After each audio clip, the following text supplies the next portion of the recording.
It's Thursday, August 1st. It's time for the Rob Staton Show. We're broadcasting from the Limbach Lumber Studios, proudly brought to you by is Rob's weekly appearance, Superior Linen Service, family owned and operated since 1926. Man, that's a long time. Superior Linen Service committed to delivering the highest quality products and service to the greater Puget Sound area. Get your free quote today at suplinen.com or call them at 253-383-2636. You can stay updated with Rob's insights at SeahawksDraftBlog.com. For video content, check out his YouTube page at Rob Staton Football. Follow him on X. He loves it at Rob Staton. How are you, sir? Very good, Puck. Yeah, we're getting closer to the season, so really looking forward to it. And I'm going to be on the West Coast this time next week. I'm going to be back in Vancouver, Canada this time next week. So, for people who don't know, you used to live there. How long did you live there? Just over a year, not very long, but it's kind of like my home from home. So that's I kind of see that as I've lived in two places in my life, and that's one of them. So we love going back there. And we'll be back there next week. So I'll be a little closer to you guys. I'll be a little bit higher up in the north, but that's it. Yeah, what's it just a visit? Anything in particular taking you there? It's a vacation. You know, my kids have never been, so we wanted to take them to do all the things that we did when we lived out there. And we're going to visit Alaska as well. We're going to go on a little boat ride to Alaska. So looking forward to that. When you say a boat ride, are you talking about a cruise? It's a cruise, yeah. A boat ride. We're just gonna or we just chartered a boat and we're gonna go up to Alaska. I mean, come on, you're on a cruise. Yeah. Let's go. Where in Canada did you live in Vancouver? Yeah, downtown Vancouver. Yeah. On a place called Beach Avenue. And then for anybody who's watching this who is from England, I then moved back to Rotherham. So it's quite a difference between the two places. So, and those differences are. We do not have a long enough to discuss, but I'm allowed to take the piss out of Rotherham because I'm from Rotherham. You know, if anybody else takes the piss out of it, they're not allowed to. I was at a wedding on Saturday and someone started taking the piss out of Rotherham, and I nearly destroyed the wedding. I nearly got up there and gave him what for. So it's okay for me to do it, but nobody else. Yeah, there are times I hate Seattle. I hate it to my core, but I can say it because I'm from here, but nobody else can. Exactly. Yeah, that's the way that it's just like when you root for whatever your favorite team is, right? You can talk smack about your team, you can crap all over your team, but if the Seahawks, if a Niners fan starts doing it, now we've got problems. Now we've got issues. On that topic, you know, your video about the traffic in Seattle was just, it had me in stitches, especially the way that you transition from. This is a nightmare. This is everything that's wrong with this. You know, the road system in Seattle. By the way, I'm still betting the under on the Mariners. That was and it worked out. I mean, it was not even close. That was the easiest money yesterday. Was the under in that game. I don't know what traffic is like over there. This traffic here, it is a nightmare, an absolute nightmare. I'm not exaggerating. Anytime you get in a car now and go anywhere, just plan 2 hours. Just block out 2 hours. That's what it's going to take. I live in like a little suburb of the city. Like I live within the city. We're 6 miles from downtown. So it's a little suburb of the city called Ballard. All right. And Ballard is an old fishing, Norwegian, Scandinavian little neighborhood. And it's like very European. Everything that you would want is right here. Grocery stores, shopping, restaurants, bars, all of it. Anything you want. I never leave. Because of this point, you cannot get anywhere anymore. My daughter does like gymnastics, and that's where I was going. And where she does gymnastics is in Bellevue, which is probably, I don't know, from Seattle. It's like 8 miles away, I think. It's not even that far to go get her and to come back. 2 hours. That's just, I'm done. It's not that bad over here, but when they dig the roads up like they're doing at the minute, it can be a real problem. But how about this, Puck? So the wedding I was at the weekend was in London, which is about 3 hours away from where I am. We got, it takes about three and a half hours to get there. We got into London. It said that the hotel we were staying at was a mile away, and it said 55 minutes to drive there. We actually had a look. It said it was going to take 20 minutes to walk. We had to park the car, so we had to sit in the car for an hour to go a mile. And I was just shouting at people I was sat in the car. My wife was telling me to calm down, but I was just shouting at people. I was just letting out my frustration on the people of London because I was sick of being in that car. And by the way, when I got out of the car, we were late for the wedding. The sole of my shoe came off. So it was hanging up, by the toe. So I said, well, can I pull this off? And then I started walking. It was like a Shire horse was following me around. Like everyone in London's looking at me. Everyone in Covent Garden's going, who is this guy? So I had to go. I had to slide my foot. Thankfully, in London, there's a lot of shops. So we found the first shoe shop that was nearby. And I went in and said, get me some black shoes for a suit. And then they got the shoes. And I turned them over to look at the price. And it was costing me as much as a holiday because it's London.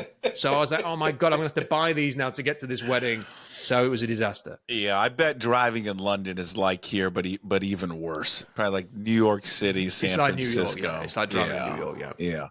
Well, we've had, I think last time since we've talked, we've had about a week to take in training camp for the Seahawks. I don't know what has stood out to you, but just seeing the videos and reading everything, I think the first thing that comes to mind, and I'm sure you'll echo this, attention to detail. It just feels like there's a purpose to like every single second, minute, moment under Mike McDonald in his training camp. Yeah, I think my biggest takeaway is, and this is no disrespect to Pete Carroll, but I'm really pleased he's not here. Like he had a great run. And listen, people get triggered by this kind of thing. I'm not trying to upset people. Pete Carroll will always be a Seahawks great. But I'm glad that they've moved on. I'm glad that I'm not watching Pete throw a football, and having a montage of that. I'm pleased that I'm listening to Mike McDonald, he's really serious. When he gets in front of a microphone, he does not use flowery language. He gets to the point. His answers are quite short and curt. I appreciate that. He has let a couple of what I would call interesting nuggets slip out. So one of them was, I don't know if you saw this, Puck, it was a couple of days ago. He was asked how Tariq Woolen, I refuse to call him Reek Woolen, Tariq Woolen has been getting on.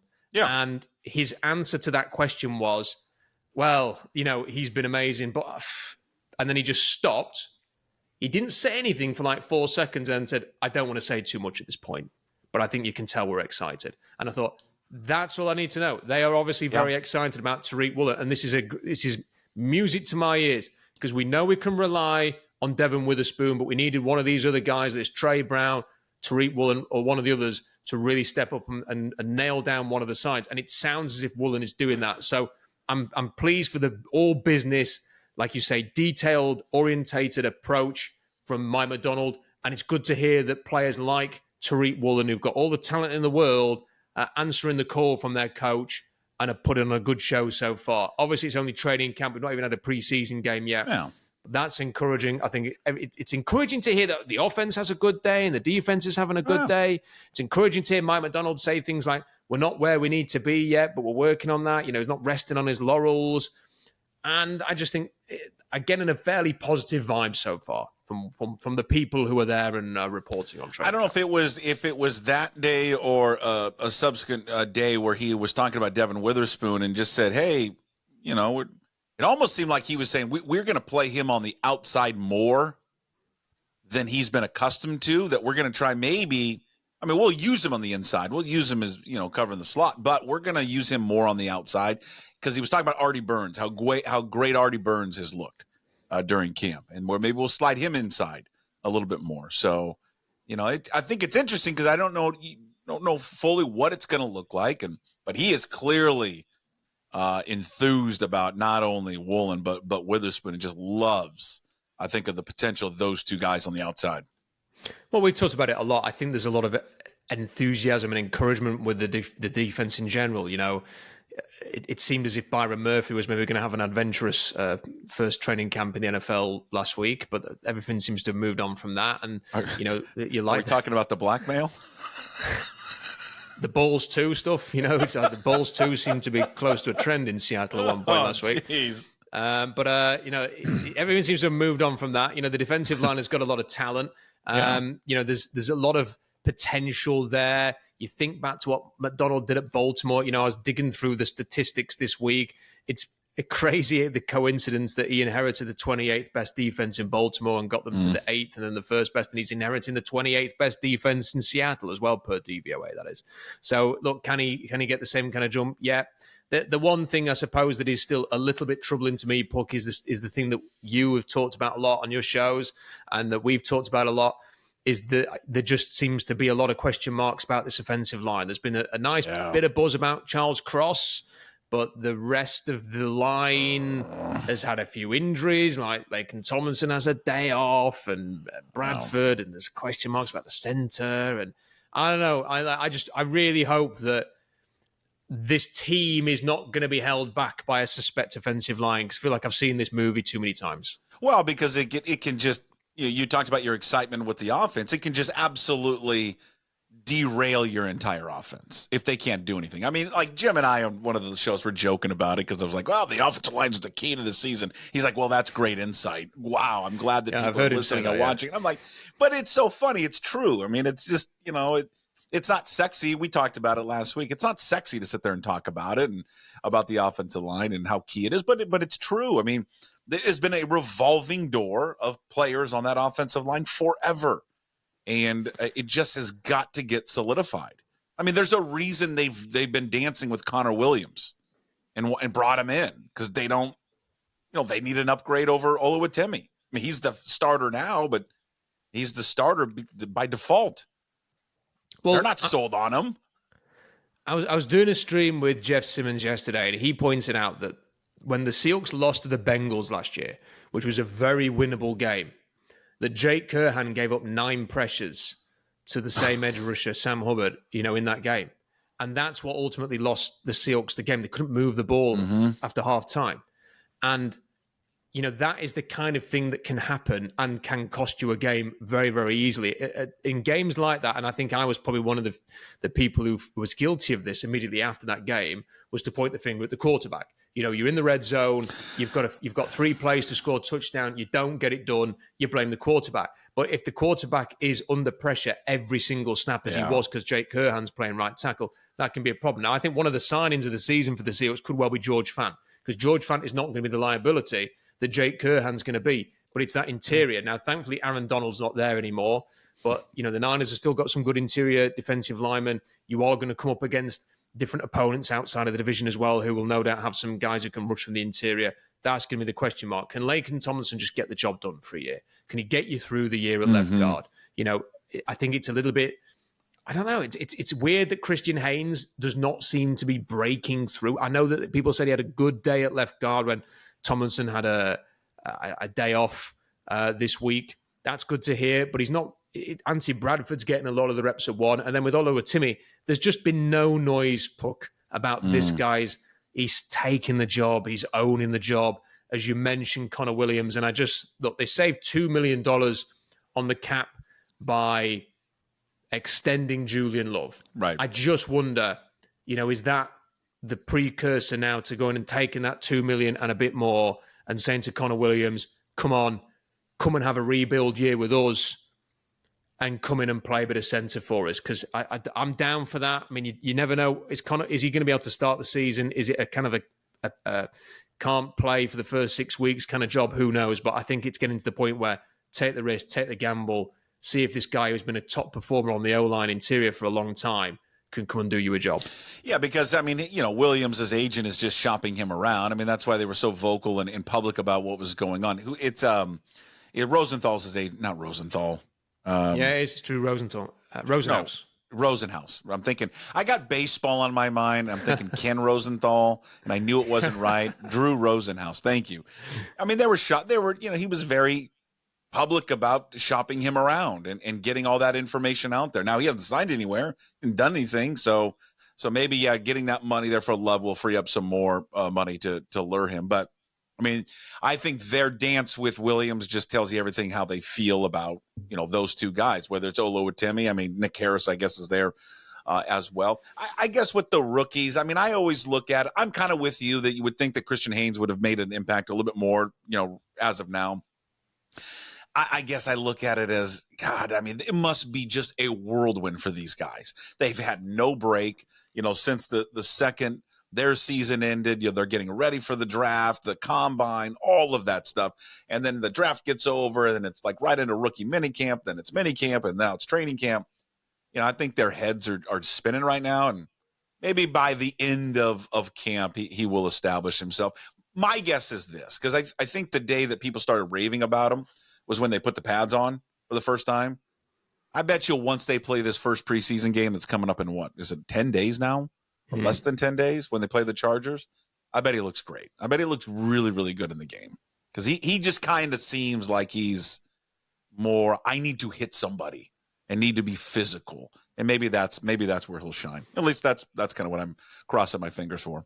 Well, that's a good observation, I think, because you don't watch his game and think, oh, look how athletic he is. We're not wowed by his agility or his incredible physical body.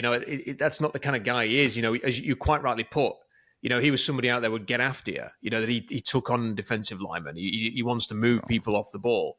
So I think he is probably the kind of player that needs a game. Needs some pads, needs some proper action to show what he can do. So yeah, I think maybe when those games start, that might be his time to shine and maybe his time to win a job here. Can I just tell you really quickly of the English dictionary, your verbiage that you guys use? Proper. I just love. There's so many different ways you can use it, and I just love the way that you use proper. Yeah. God, it's a good one. Well, we made the language, so we're very proud of it. Yes, you did. You know what? You should be proud of it. You did indeed create the language. Is there any worry at all? I mean, they seem to be downplaying it, but Gino Smith got banged up. I think at the end of Tuesday practice, he didn't do anything Wednesday, and people that are observing it. This is the only reason I bring it up, because the people that have observed practice for years and years just said it was a little odd not to even see him out there do anything. And he kind of tweaked his knee a little bit. And I don't know. I talked to Garofolo about it today. And again, as your episode comes out, so will his. And he said, well, it doesn't appear to be serious now. But he did say, I think it's worth monitoring the rest of camp.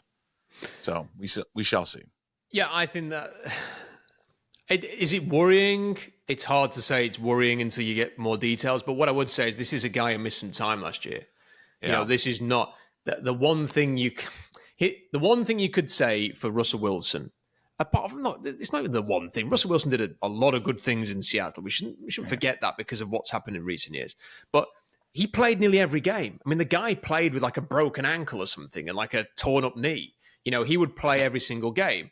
Now, Gino Smith did miss some time last season, and he's now reportedly nicked up a little bit in camp. I don't know about you, Puck. I don't want to be this is not me trying to be contrarian or anything like this. No. I've not been at camp. I don't know. I'm not sure how much I'm buying all of this. Gino looks amazing. He's elite. Just because he's playing better than Sam Howell in training camp. Like, okay, let's again. The thing with Gino Smith is that he has been able to look very good in his three most significant seasons, 2 with the Seahawks in the NFL, 1 with West Virginia before he turned pro. But in all 3 of those seasons, and he's really only had 3 big seasons in his career, in all 3 of those seasons, he's been inconsistent. He's had good patches and bad patches. So I'm pleased that he's had a good camp so far, and that he is looking well ahead of Sam Howell in the race to start. I'm just not buying that in his 34th year that he's now going to be a different player than what we've seen previously. It just seems a little bit optimistic. I think we're going to see more of the same. I hope he stays healthy. But the Seahawks have got to... Coming around the corner, Puck, there's some big decisions, because if Tua Tagovailoa is now worthy of a $55 million a year contract, if Jared Goff is worth that, if Jordan Love, for what little he's shown, is going to be given that based on potential. Yeah. There's other quarterbacks. Trevor Lawrence, again, it's based on the fact that he had a good time at Clemson, I think, more so than anything he's done in the NFL. You've got those players in that. You've got a draft class that I've written 3,000 words on that is not exciting with the quarterbacks next year. There's a whole bunch of names, but there's not an obvious go get him type of guy before college starts. It keeps making me laugh that your old favorite Cam Ward is being touted as a Heisman candidate playing for Mario Cristobal in Miami. It's like, come on. I mean, who the hell says stuff like that? I mean, like, people are actually trying to make this ridiculous. It's absolutely like these people. Don't worry, Miami fans. You'll find out. You'll find out that ain't real happening. Quick just how much he's going to disappoint you. Anybody who has bet on Cam Ward for the Heisman winner, I've got some magic beans that I want to say. So, like, come on. Well, you touched on one, it's him. Two, it's the guy he's playing for. That guy neutered Justin Herbert. Yes, made Herbert look really average. He made him hand the ball off. That's all he did. Took Tyler Van Dyke from, hey, this guy could be a first-round pick, to he's got to go to Wisconsin and might be an undrafted free agent now. And now Cam Ward's going to go there and win the Heisman. Okay, good luck with that. But the point is that there's not an obvious there's not a great bunch of guys that you say, well, they can be the next franchise quarterback. And then you've got Gino Smith, and you kind of think, well, if he's going to give more of the same this year, which is some really good, some not so really good. What are they going to do? What are you going to do? Yeah, do you pay him $38 million, which is due for next year? Do you give him a bigger contract? There's already people out there saying they should extend him now, Puck. They should. I'm like saying, my opinion is, why would you do that? Like he's been a free agent within the last 16 months. No one's going to sign him. And no one bit. Like, he came back on a team-friendly year with the Seahawks. So unless he has, like an amazing playoff run and an amazing season, I think you let him test the market again, and then you sort of make a call on whether you want to pay what the market's willing to pay him. 100%. And if you lose him, you say, you know what? Yeah, don't you feel that way though? What, of course, if you were a Dolphins fan, sign him now. If you were a Dolphins fan, would you not have just gone, do you know what? I can live without Tua Tagovailoa. It's the market for these guys, and it's just insane. And it's just like it's whoever's up next just gets the next big deal. I mean, there's just none of these guys are worth any of this money. I mean, Jordan Love had 1 year, and now this guy's he's the highest paid quarterback, highest paid player in the league. I mean, you got Patrick Mahomes said that. I loved what Mahomes said. I just listen. He's getting paid. I mean, it's like not like Mahomes is poor, but Mahomes like, I'm glad for all these guys. It's great for the league. It's great for the position. I'm glad these guys are getting paid. But what he was saying is like, you know what? I'm making a lot of money, but I win championships, and that's what I value. I value winning championships, not being the highest paid guy in the league. And I think some of these guys, that's more important to them than winning. I just think in a league where the cap is obviously so important and your ability to build around a quarterback is obviously important, and the Chiefs have had a lot of success because they can go and spend a second-round pick on Chris Jones. They can spend a third-round pick on Travis Kelce. They can spend a fifth-round pick on Tyreek. Those kind of things have worked for them. They're very good with their offensive line, and when they have spent, they've spent it in the right areas.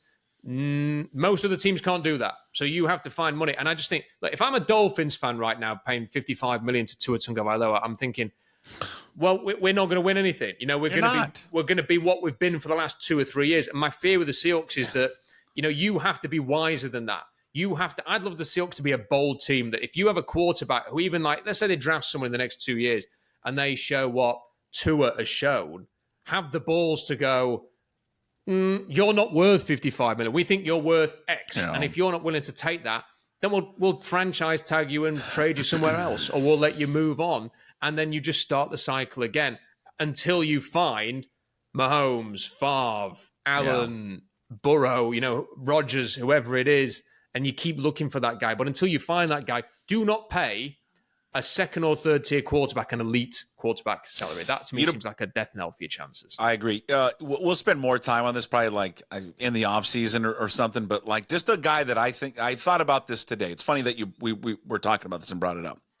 And this is not some unknown name.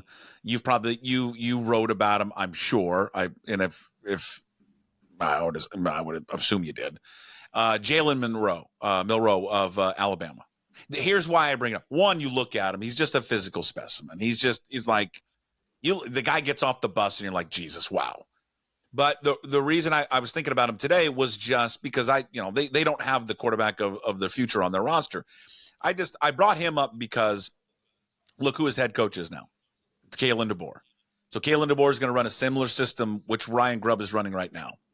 It might not be identical, and there's going to be some new wrinkles probably from both, but it's going to be very similar, the terminology, what they're doing, the strategy behind it. I just think that's something to keep an eye on for this year. How does he perform this year at Alabama? And then where does he fit into the draft? And does that make the Seahawks, if he has a good year, and then talking to DeBoer, how is he? You'll have inside knowledge better than anyone. That would be an option maybe there for Seattle, depending on where he is.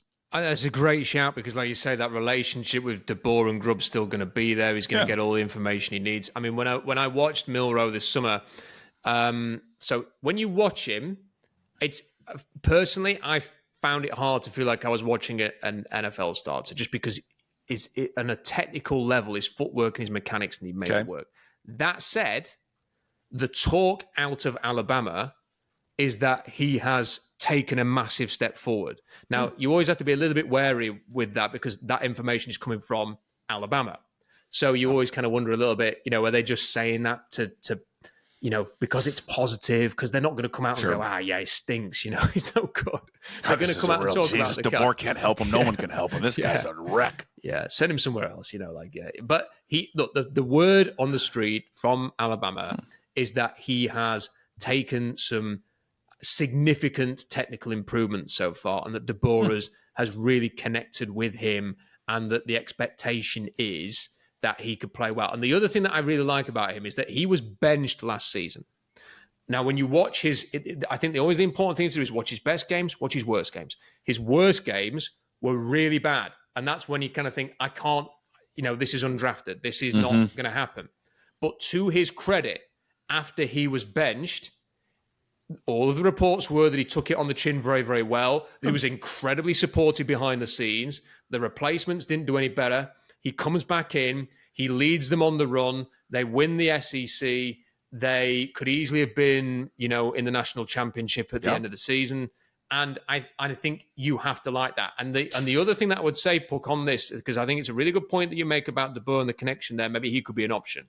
Nobody watched Jalen Hurts and thought, NFL starting quarterback when he left Oklahoma.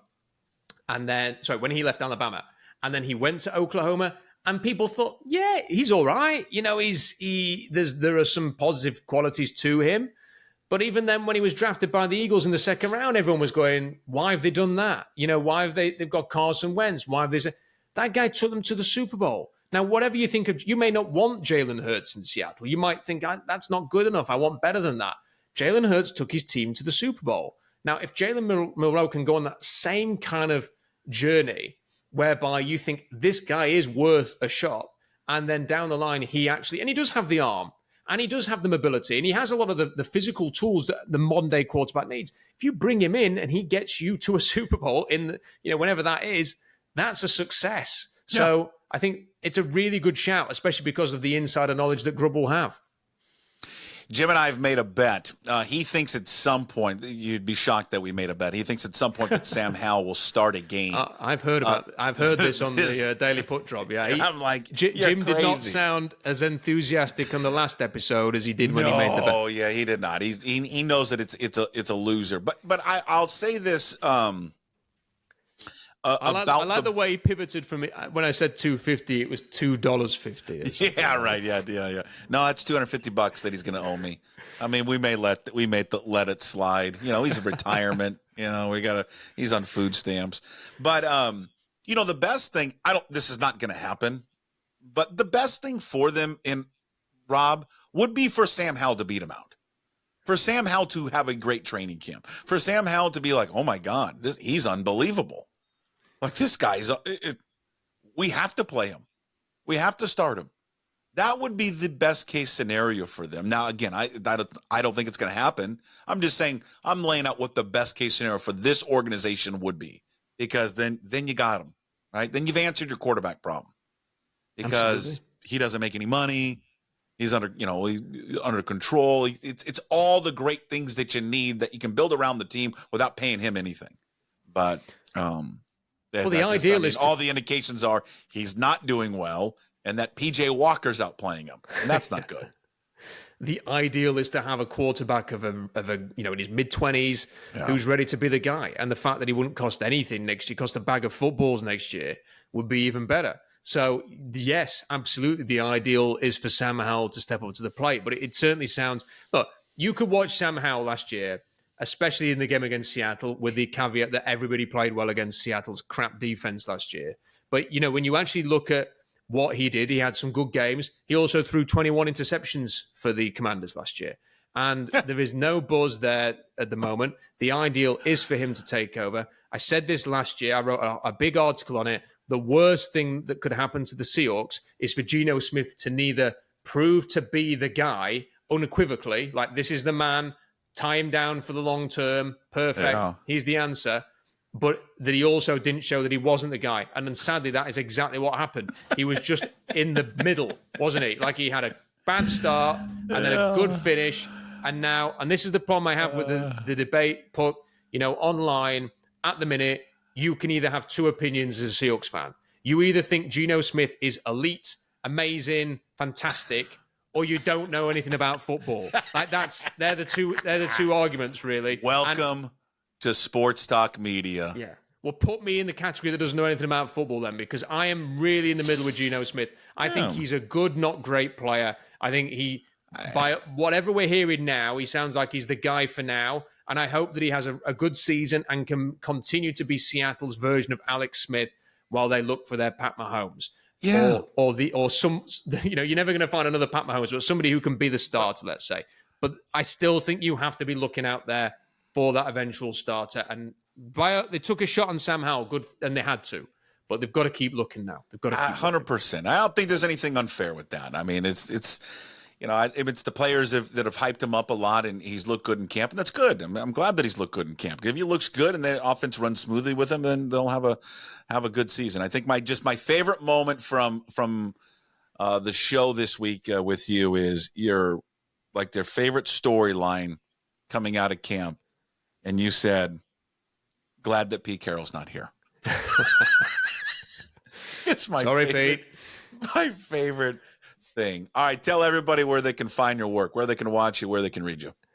SeahawksDraftBlog.com for articles and analysis, and we've got sort of training camp reports from Curtis Allen, and I'm doing some more writings, so building up to everything. I won't need to stay up till 3 o'clock in the morning to watch the first preseason game because I will be on the West Coast, so I'll be able to watch it and write at a reasonable hour on that. And then for YouTube content, Rob Staton Football, we've got regular live streams and videos on there. There it is. That's a wrap of the Rob Staton Show here on pucksports.com. Again, brought to you by the fine folks there at Superior Linen Service from the Limback Lumber Studios. New episodes every Thursday at 1 o'clock, YouTube, Apple, Spotify, and, of course, at pucksports.com. Please don't forget to like, follow, subscribe, and leave a comment. We'll talk to you next week. See you, Rob.